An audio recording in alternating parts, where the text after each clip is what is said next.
It was a typical neighborhood party where people gathered in pre-organized groups. One group talked soccer, another group gardened.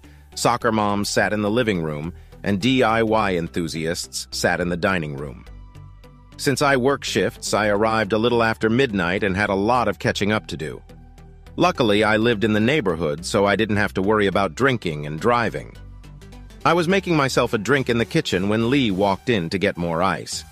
Lee was the hostess, and I'd had a warm relationship with her since the day she and her husband Brad moved here.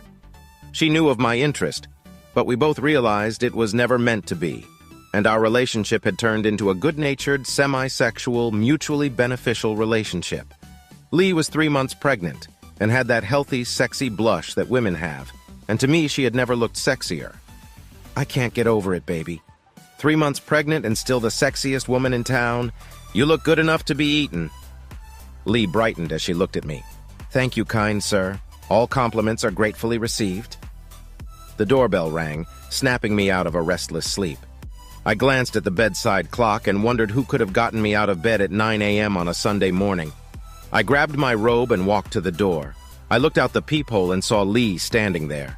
I opened the door, invited her in, and only then did I notice how strangely she was dressed. High heels and a raincoat. But when I looked out, I saw nothing but bright sunlight. Lee turned to me and said, "Did you really mean it last night when you said that despite being pregnant, I'm the sexiest woman in town?" I stared at her in some confusion. Why is she asking me a question like that? Coming to my senses, I said, "Absolutely, all you have to do is give me a chance and I'll prove it." Now, any other time I would have said something like that.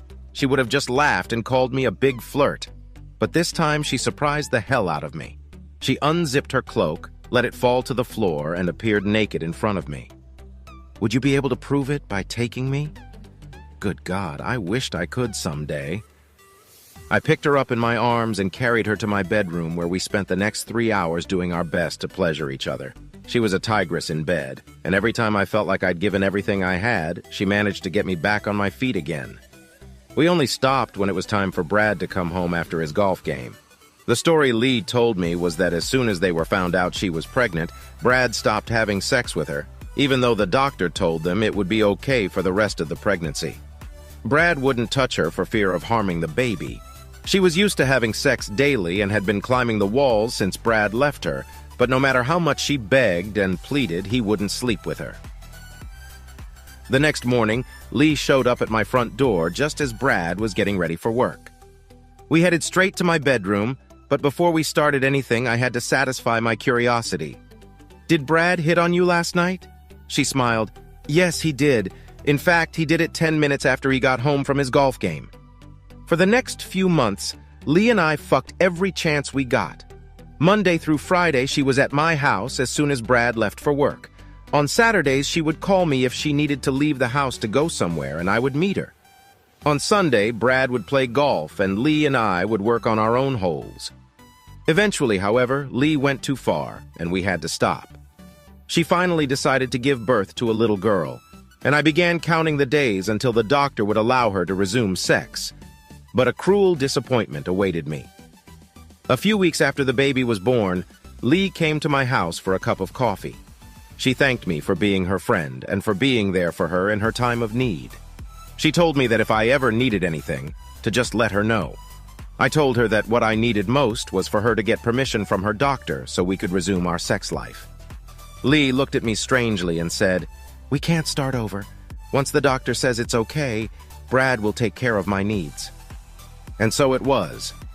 Soon, she and Brad went back to their daily routine, and I was left with a longing that could not be quenched.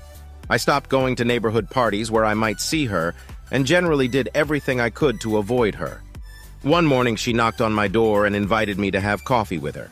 She bluntly asked me why I was acting like a stranger. I snickered and guffawed before I couldn't stand it and told her the truth. I just couldn't be around her after what we had together, knowing it would never happen again. "I thought we were friends," she said. "No, Lee, we were much, much more than friends. And that's something I can't forget." The next 6 months flew by. I had a few girlfriends, but none of them could hold my attention for long. Sometimes I'd see Lee in her backyard and feel unbearably homesick. Then one morning, the doorbell rang. I opened the door and saw Lee standing there. I moved aside to let her in, and as I turned to close the door, just in time to see her dress fall to the floor. Naked, wearing only high-heeled shoes, she smiled at me. "Guess who my lover is? I'm pregnant."